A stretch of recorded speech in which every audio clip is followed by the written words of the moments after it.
entire class, but you're not. You'll learn most of what you need to know from the instruction manual that comes with this camera. Go to the Canon USA website and download the instruction manual for the Canon 10D. It's still around, even though they don't make the camera anymore. You can still download the manual. The manual will tell. I want you to read the manual the instant you get this video. You can. It's nice to be able to read it while you've got the camera in your hand and you're holding it, but it's essential. You have to read the whole manual, even though it may not seem like it. You need it at the time. Trust me, you need to know. Okay, here's the back of it. It's got on-off control. Very simple. I have included for you a vertical hand grip. The vertical hand grip works like this. I'm going to show this to Frank too so he knows how to do it.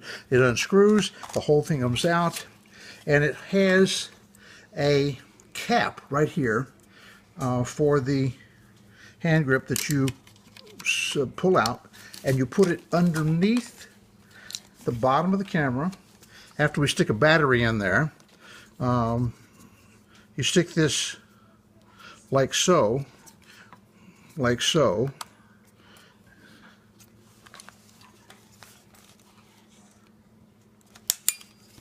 and then it closes like so. That's with the battery in there. Now the battery, the hand grip comes with two batteries, and that's the reason why I'll show it to you first like this. This opens up by just sliding this, it's spring-loaded, to one side, and it's got two batteries in there. Both of these are charged, and I have a battery charger for you. If you want to use it without the vertical hand grip, which makes it a little lighter camera, then you can put it in with the contact points down, slide it.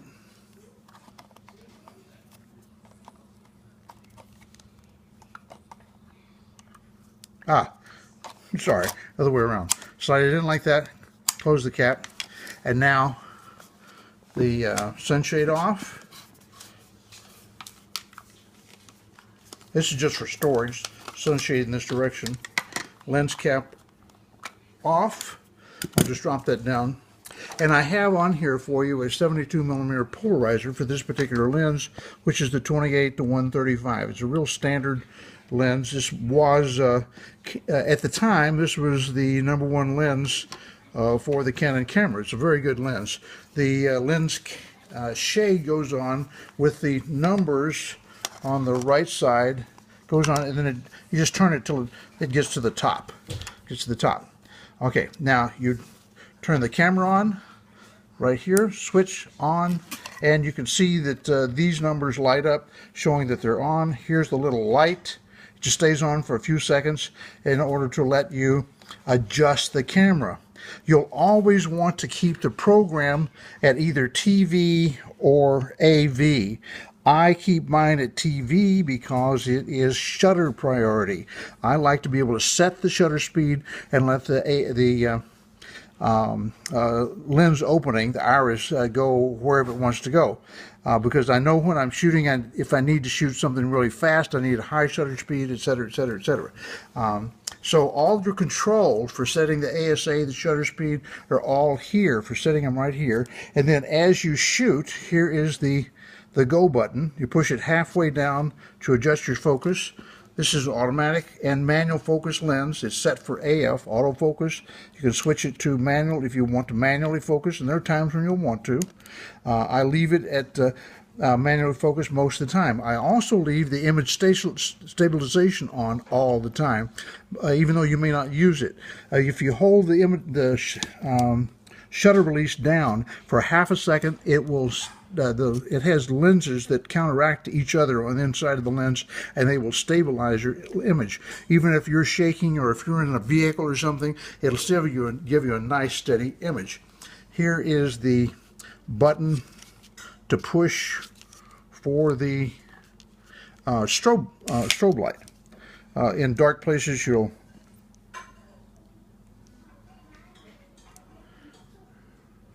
I need to have it set for 200th, I guess. There you go. So now see, it's got a built-in strobe. This is not doesn't get you a great distance, but it's pretty good. Just push it back down in order to close the strobe setting. All right, now I'm going to show you how to go back to the vertical hand grip. First, turn it off. And also you need to know how to take the lens off. There's the lens releases here on the left side. Push this down and twist until it comes off. The red dot right here mates with the red dot on the front of the camera when you're putting it back on. Like so, and just twist it till it stops and you're ready to go. Always do it with the lens or with the camera off.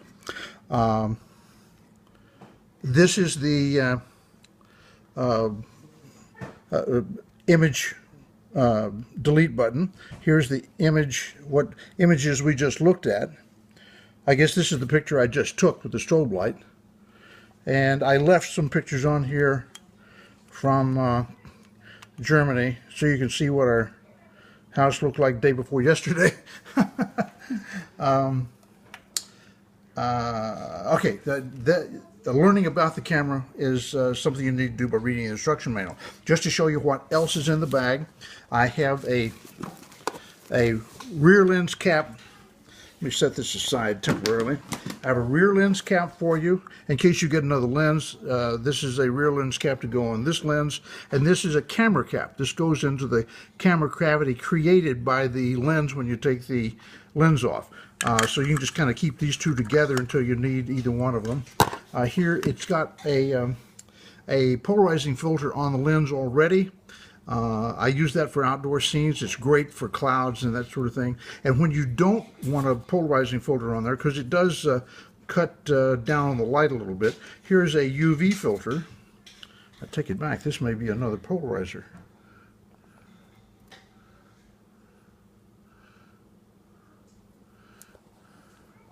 Well, whatever it is, I have lots of these, so if this just turns out to be another yep, that's what it is. Forget it. I'm going to take this back with me. A UV filter. I meant to give you a UV filter, which is a good idea. Those are the least expensive of all the filters. I think it's a 77 millimeter. You'll see by looking at the front of the lens. 77 UV filter is important when you don't have any other filter on it because it helps protect the front of the lens.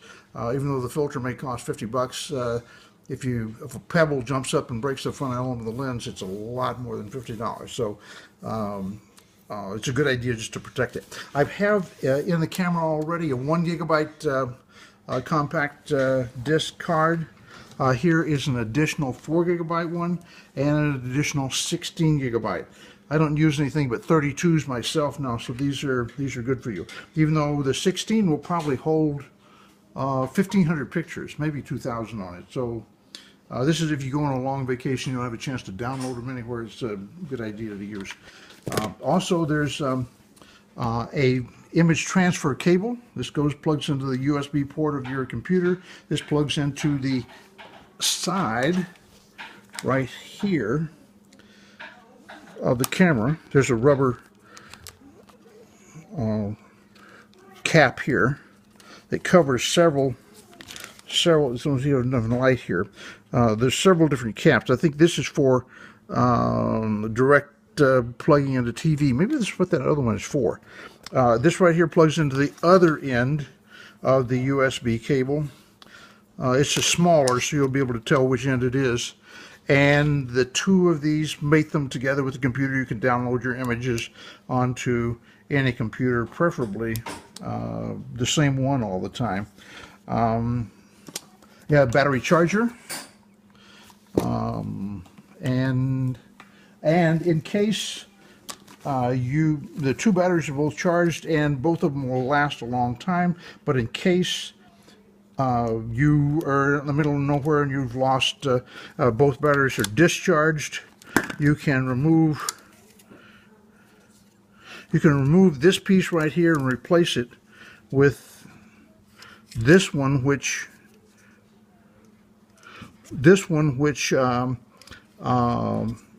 takes double A's. You can put 4 double A's in and take the place of the lithium, the 2 lithium batteries that come with it. That's it. Oh, I think so. Did I cover everything? Is there anything left in the... I got the battery charger. I think I got everything. So, oh, now the case is also built for lots of extra accessories, lens tissue, Then it's a backpack, so you can take other stuff, and it's even got a compartment for a laptop computer. So this is a really good case made by Cameron, I think, and by Tamron. I would have brought a smaller one for you, but I had to bring my camera too, so I've taken it out, and you're welcome to use this as long as you want to as well. It's a little cumbersome, but it's a really great case. Everything's really padded. You can ship this on an airline. It's that good. Although I would never ship my camera on an airline. I always hand carry them. Okay, well, enjoy in good health, and Merry Christmas. Bye.